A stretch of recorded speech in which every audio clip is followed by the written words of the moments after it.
this announcement came out the end of last week, allowing 300,000 metric tons of tariff-free beef imports in a bid to cut prices, which draws rancher backlash. And by the way, my buddy Trent Loose from Trent on the Loose Spec News, this is his wheelhouse, and he is Yes. going to join me for an in-depth exclusive interview on this particular topic, because no one knows this topic more or better than Trent. That's going to be on Culture Crossroads on Sunday, and maybe we can leak out a little bit of that later in the week on the spin cycle.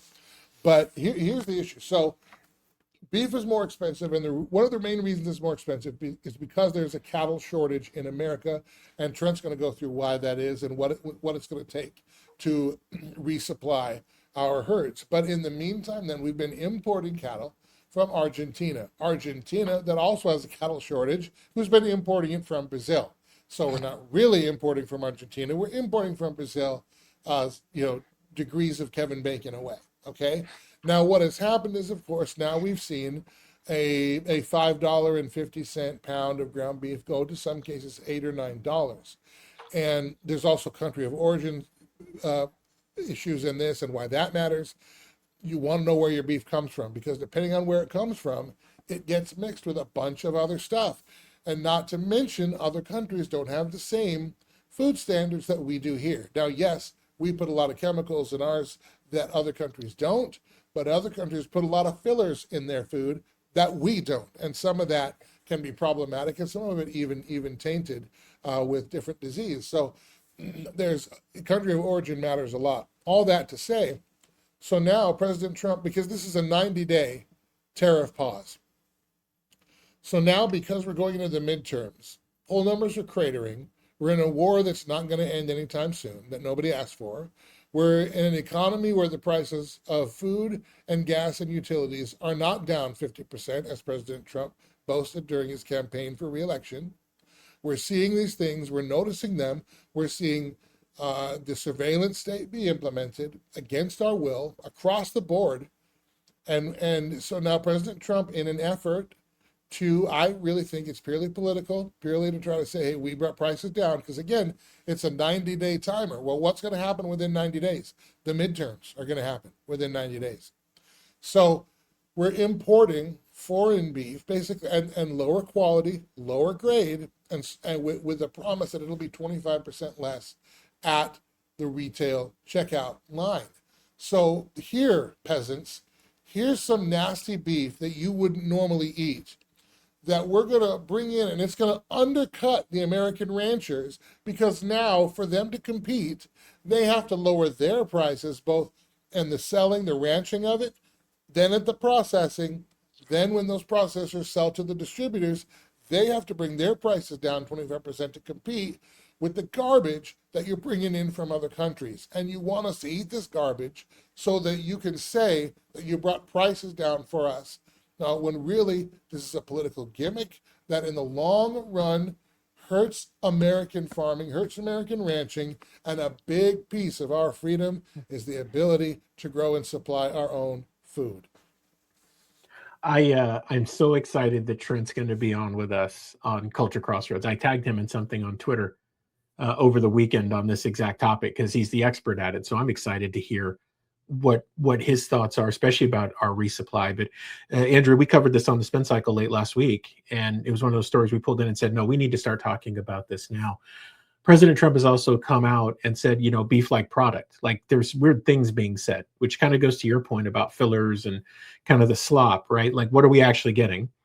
Once we can determine where it's actually from. So look, if Brazil's providing cows, Brazilians eat a lot of meat. Just go to a Brazilian steakhouse and you kind of see for yourself, right? So that's fine. But it going through all those hands and the different standards and everything like that, that's part one. Part two is, doesn't it present a fundamental challenge if we have so many degrees of separation from the origin of something? Isn't that what got us into this problem in the first place? We have capable farmers and ranchers here that have a desire to produce. I mean, we're honestly, Andrew, in our household, we're switching. I said after this happened, I said, we're going to go to our local ranchers and we're just going to get our meat from them. I'm so done with this whole thing. I want to know where it came from, who did it, and I would much rather support them than somebody I don't know giving me something that I'm not exactly sure what's in it. So, that's another move for us in that direction to support those who do this work, right?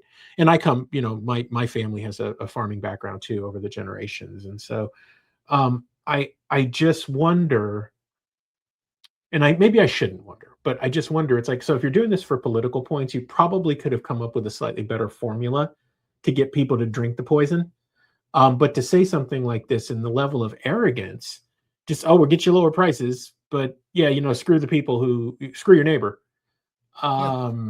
is not the answer. And it's like, so you put the squeeze on these guys with conflicts, so they can't afford fertilizers, so they can't do what they got to do, which cuts down on our beef supply, and then you try to squeeze them, right? It's insane to me that we've even gotten to this point, and the best answer you can come up with is, hey, I'm going to give you a little. This is the equivalent, not exact, but this is the equivalent of bringing down gas prices by releasing the strategic oil reserve. Yeah, it's similar. Same thing. Temporary, going to be crap, and then it's going to skyrocket. And it's like, you got a little relief. And it hurts us long term. It hurts America long term. And can I say something else? This is schizophrenic. And this is the mercurial President Trump, where it is a little bit third grade. It's not, because it's not consistent with other policy. He's pausing tariffs on beef, yet adding tariffs on automobiles. It's fine for automobiles to be more expensive because I guess people aren't, and we're not. Yeah, we're not out buying cars right now because we're trying to buy beef, And but here's the foreign competition is hurting American producers, so we're going to raise tariffs. But that's for automobiles. But for beef, American prices are too high, so let's remove the tariffs and increase foreign competition. We're not even using the tariffs consistently anymore. And in all ways, we get all the liability and none of the benefit. We being Americans, and then if you want to talk politically, we being conservatives. I'm up to my backside in more nuts than a fruitcake, and they all seem to be in Washington, D.C. Am I wrong? Am I missing something on that?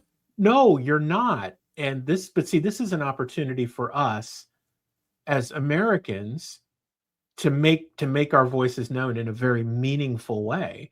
And that starts with supporting the people who are provided to you directly. If I'd say anything, do you support them? It's going to cost me more. Well, you know what? It already is costing more. It's already costing you more. It's like, at least one, you're helping to energize the economy of the United States. You're supporting your neighbor who actually does this for a living. That's an awesome thought. And you know what you're getting. Yeah. And I think that's the way we fight back against this, is to do what you can to buy local, which is also why, listen, when you're voting in your state elections, when different agricultural or specifically food production comes in a way, and unfortunately we have the USDA, which probably should be abolished, but you want more local food processing plants, both for meat and your farmers markets local, because the closer your processing plant is to you, the better chance you have of being able to have both affordable and better quality meat.